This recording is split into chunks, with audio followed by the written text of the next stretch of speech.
Chapter 18. The next morning, Mr. Sir marched the boys to another section of the lake, and each boy dug his own hole, 5 feet deep and 5 feet wide. Stanley was glad to be away from the big hole. At least now he knew how much he had to dig for the day, and it was a relief not to have other shovels swinging past his face or the warden hanging around. He dug his shovel into the dirt, then slowly turned to dump it into a pile. He had to make his turn smooth and slow. If he jerked too quickly, he felt a throbbing pain just above his neck, where Zigzag's shovel had hit him. That part of his head, between his neck and his ear, was considerably swollen. There were no mirrors in camp, but he imagined he looked like he had a hard-boiled egg sticking out of him. The remainder of his body was hardly hurt at all. His muscles had strengthened, and his hands were tough and calloused. He was still the slowest digger, but not all that much slower than Magnet. Less than 30 minutes after Magnet returned to camp, Stanley spat in his hole. After his shower, he put his dirty clothes in the crate and got out his box of stationery. He stayed in the tent to write the letter to Squid, so Squid and the other boys wouldn't make fun of him for writing to his mother.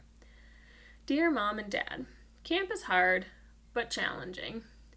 We've been running obstacle courses and have to swim long distances on the lake. Tomorrow we learn.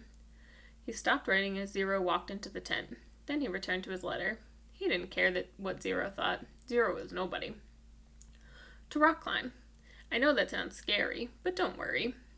Zero was standing beside him, watching him write. Stanley turned and felt his neck throb. I don't like it when you read over my shoulder, okay? Zero said nothing. I'll be careful. It's not all fun and games here, but I think I'm getting a lot out of it. It builds characters. The other boys. I don't know how, said Zero. What? Can you teach me? Stanley didn't know what he was talking about. Teach you what, to rock climb? Zero stared at him with penetrating eyes. What? Said Stanley. He was hot and tired and sore. I want to learn to read and write, said Zero. Stanley let out a short laugh. He wasn't laughing at Zero. He was just surprised.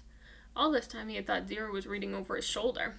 Sorry, he said. I don't know how to teach. After digging all day, he didn't have the strength to try and teach Zero to read and write. He needed to save his energy for the people who counted. You don't have to teach me to write, said Zero, just to read. I don't have anybody to write to. Sorry, Stanley said again.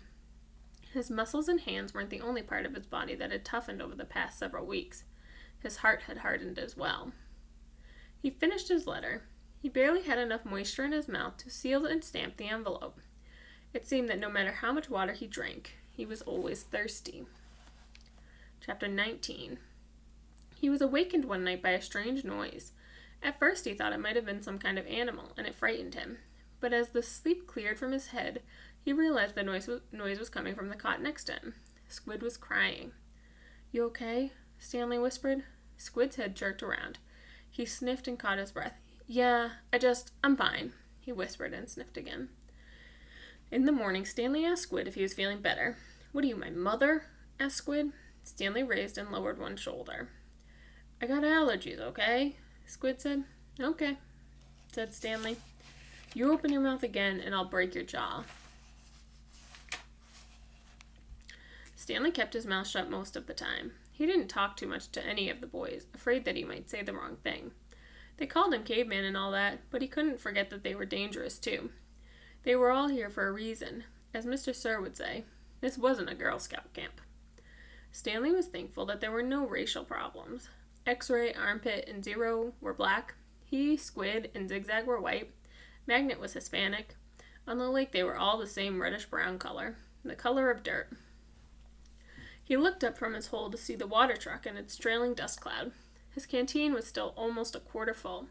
He drank it down quickly, then took his place in line, behind Magnet and in front of Zero. The air was quick with heat, dust, and exhaust fumes. Mr. Sir filled their canteens. The truck pulled away. Stanley was back at his hole, shovel in hand, when he heard Magnet call out, Anybody want some sunflower seeds? Magnet was standing at ground level, holding a sack of seeds.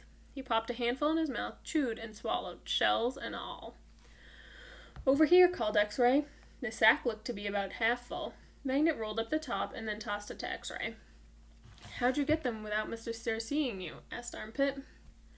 I can't help it, Magnet said. He held up both hands, wiggled his fingers, and laughed. My fingers are like little magnets. The sack went from X-Ray to Armpit to Squid. It's sure good to eat something that doesn't come from a can, said Armpit. Squid tossed the sack to Zigzag. Stanley knew what would come to him next. He didn't even want it. From the moment Magnet shouted, "Anybody want some sunflower seeds?" he knew there'd be trouble. Mr. Sir was sure to come back, and anyway, the salted shells would only make him thirsty. "Coming your way, caveman," Zigzag said. "Airmail and special delivery." It's unclear whether the seeds spilled before they got to Stanley or after he dropped the bag. It seemed to him that Zigzag hadn't rolled up the top before throwing it, and that was the reason he didn't catch it. But it all happened very fast. One moment the sack was flying in the air. The next thing Stanley knew, the sack was in his hole, and the seeds were spilled across the dirt. "Oh, man," said Magnet. "Sorry," Stanley said as he tried to sweep the seeds back into the sack. "I don't want to eat dirt," said X-Ray. Stanley didn't know what to do. "The truck's coming," shouted Zigzag. Stanley looked up at the approaching dust cloud, then back down at the spilled seeds. He was in the wrong place at the wrong time. What else is new? He dug his shovel into his hole and tried to turn over the dirt and bury the seeds. What he should have done, he realized later, was knock one of his dirt piles back into his hole, but the idea of putting dirt into his hole was unthinkable. "Hello, Mr. Sir," said X-Ray, "back so soon?" "Seems like you were just here," said Armpit. "Time flies when you're having fun," said Magnet. Stanley continued to turn the dirt over in his hole. "You Girl Scouts having a good time?" asked Mr. Sir. He moved from one hole to the other. He kicked a dirt pile by Magnet's hole. Then he moved towards Stanley. Stanley could see 2 seeds at the bottom of his hole. As he tried to cover them up, he entered the corner of the sack. "Well, what do you know, caveman?" said Mr. Sir, standing over him. "It looks like you found something." Stanley didn't know what to do. "Dig it out," Mr. Sir said. "We'll take it to the warden. Maybe she'll give you the rest of the day off." "It's not anything," Stanley muttered. "Let me be the judge of that," said Mr. Sir. Stanley reached down and pulled up the empty burlap sack. He tried to hand it to Mr. Sir, but he wouldn't take it. "So, tell me, caveman," said Mr. Sir, "how did my sack of sunflower seeds get in your hole?"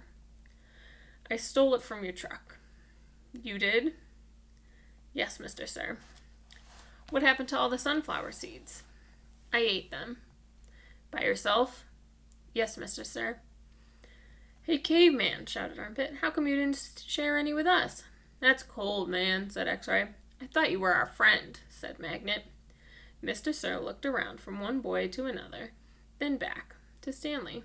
"We'll see what the warden has to say about this. Let's go." Stanley climbed up and out of the hole and followed Mr. Sir to the truck. He still held the empty sack.